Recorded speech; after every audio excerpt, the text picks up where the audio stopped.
just want to know. I gave option. The two things here is like and love. Is that one of them? Like and love. Option. One of them. My option and is not said, there. My option is not there. Which one is your option? Did I say like? You said you like me, but no love. I did not say I like you, but no love. Jesus. I said I really like you. Jesus. Yeah, really, this boy want to confuse me. I don't suffer.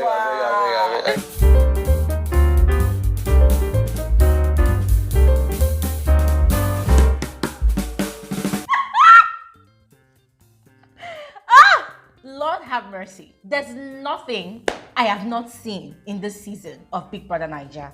These housemates, they are something. Oh my God. I mean, this is the first time in my life, in my entire 32 years of living on this earth, that I have heard that in between like and love, there's something called really like. So when you ask a man, do you like me or do you love me? The man tells you, I really like you. Hey, Jesus. I mean, guys, I was just looking at Phyna's countenance last night, and I really appreciate the fact that she was taking everything lightly. She was just laughing. You were just catching cruise, yes. But it was obvious that she was really pained. And so I looked at Phyna and I could see myself. How many years ago? Probably 7 years ago. Yeah.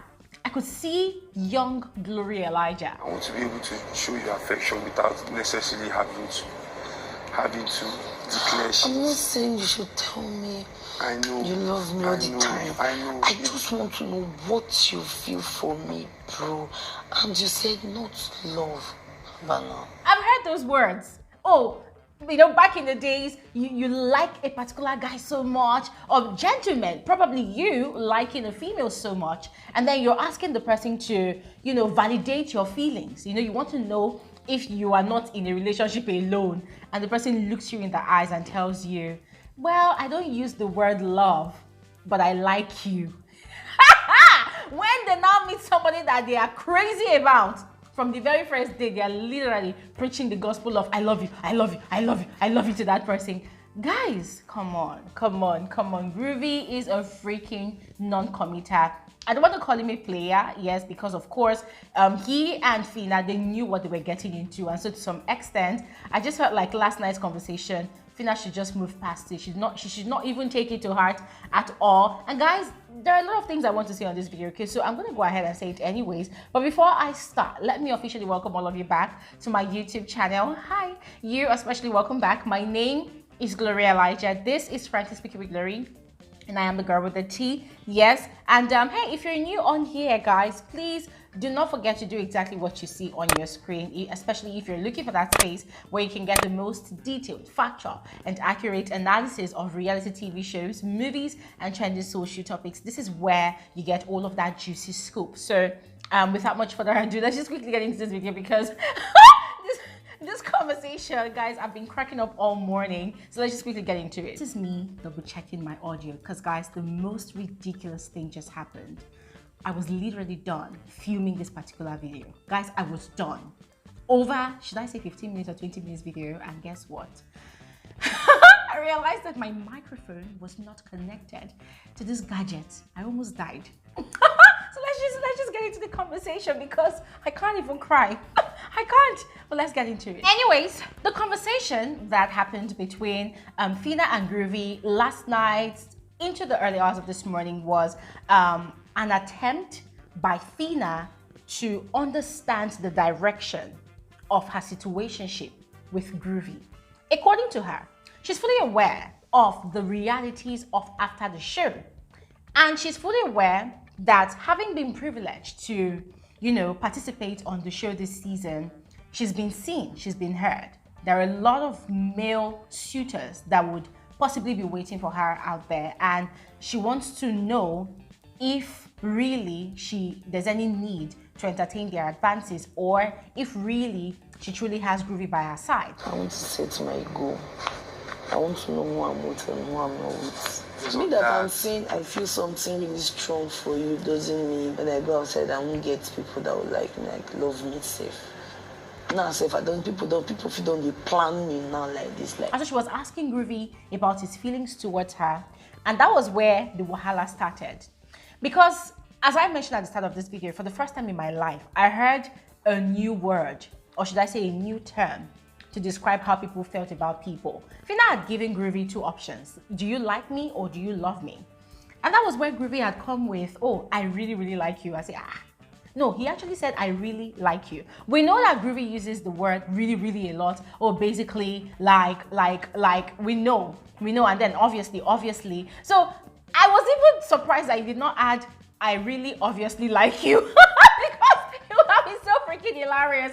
But that was the new word that he introduced to the equation, really. So he said, I really like you. And it was so hilarious, guys. It was so hilarious. Even Phyna was laughing and crying at the same time. Like, what the hell? Like, this guy, you want to confuse me with I really? Like, what the hell is really? You know, and then I started explaining that, what I'm telling you right now, this is something we've talked about from the onset, from the get-go. I told you that I wasn't really looking for love, you know, blah, blah, blah. This thing is a process. It does not happen overnight. And you already, it doesn't happen overnight. 1 month down, a girl you see all the time, shapes in bed, do a lot of things together. It still does not happen overnight. Whilst it was going on and on, Phyna, on the other hand, was kind of disappointed and she felt let down. And according to her, she thought that after 1 month of being in Big Brother's house together, of being in the ship together, and we know that 1 month in Biggie's house is like 1 year, yeah? She felt that by now, Groovy would have had a change of mind, that Groovy would have started loving her or probably feeling strongly towards her the way she felt towards him. And guys, that was where I was just literally saying, no, Phyna. No. You are literally shooting yourself in the leg. Because you see, at that point in time, Phyna looked like, you know, a young girl who has been told by someone that she really likes that, listen, I'm not going to be committed to you. But regardless, she put in her all in all, giving all the benefits of a wife to that particular guy, thinking that along the line it's going to change the guy's mind. But then she forgets that people are actually different. If Groovy says he's not looking for love, then he's not looking for love. There's no magic that you can actually use, you know, to change that about him. And also looking at the way both of them are actually going into that relationship together, guys, it wasn't really healthy, in my frank opinion. That relationship started off on a rocky foundation. Yes, there was everything wrong with the foundation of that relationship.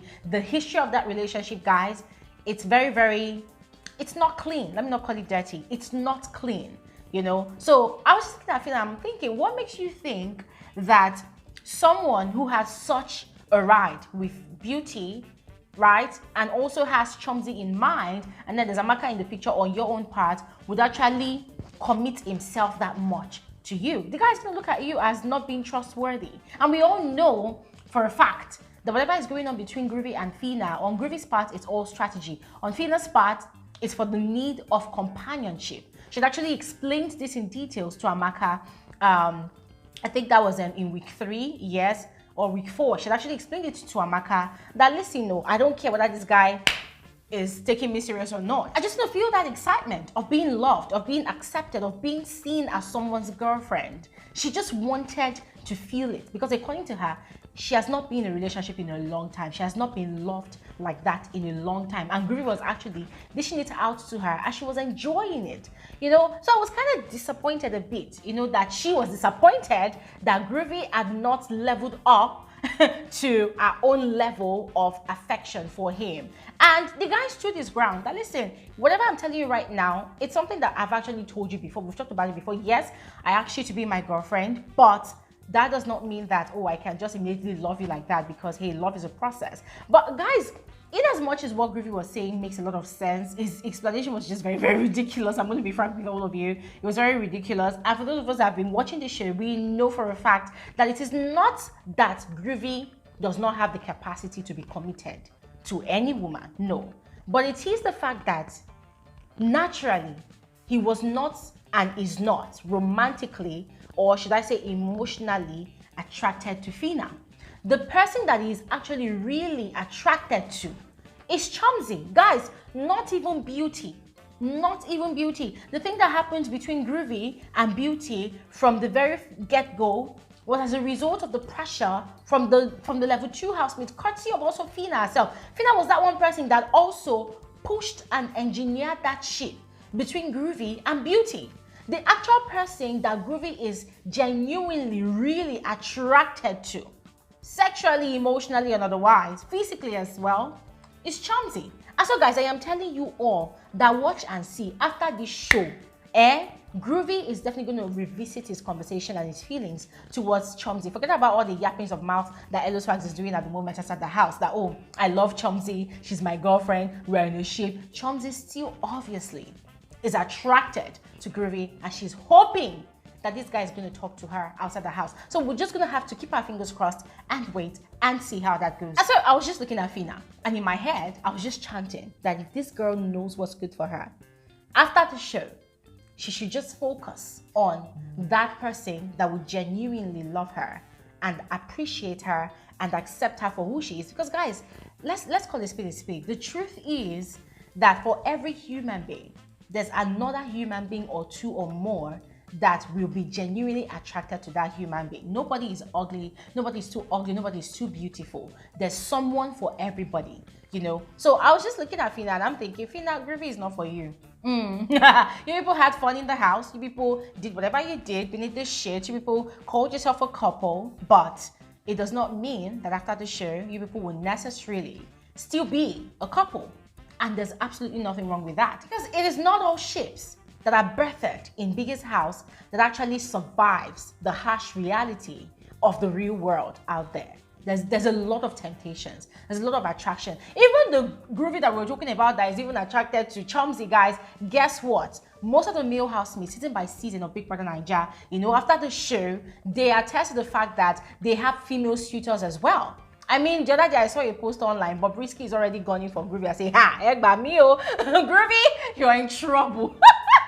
You know, so it's two ways. Yeah, Phyna will definitely have suitors out there waiting for her. Groovy as well will also have suitors out there waiting for him. And it seems as though, he's the kind of man that likes females, you know, making advances at him. So if that's his thing, then he will definitely have a truckload of them waiting for him out there. Now, aside Phyna and Groovy having their conversation, Shegs and Bella were also having their own conversation to understand the direction of their relationship. Now, for Bella, she felt that, oh, everything was done and dusted. They're going to get married anyways after the show, whatever, as she had been telling to Shegs all those weeks. But according to Shegs, guys, because of the incident that happened the previous night between both of them, you know, it seemed as though it was a rude awakening for Shegs, because it was like an eye-opener that, okay, this girl, am I sure I will be able to condone her attitude, her personality, and the drama she brings to me? I mean, that's what I perceived from his countenance, because for the whole of yesterday, Shegs had this, I don't know, it seemed a bit withdrawn from Bella. Yes, sometimes Bella would ask his opinion about something and would reluctantly give his opinion. It was just very obvious that he was grumpy. Yes. So yesterday, he was now explaining to Bella that whoever he's going to be in a relationship with needs to understand that in as much as he has a life in Lagos, the most part of his life is based in London. And so he's going to be spending more time in London and he's going to be visiting Lagos from time to time, but his life is going to be shared between these two locations, and he's sort of going back to football, you know. So these were things that he was actually saying to Bella yesterday, and it seemed as though it was not really sitting well with Bella. It seemed as though Bella was kind of scared. And guys, I mean, it's bound to happen. Yeah, it's bound to happen. So personally, I'm waiting to see how this pans out for these two couples. I really want to see, especially Shegs and Bella ship. I really want to see how that's going to work out after the show. So ladies and gentlemen, I'm going to stop right here. Just go ahead and let me know your thoughts about all what was discussed last night in the comment section below. And I'll see you guys on another video soon. Have an amazing day. Bye.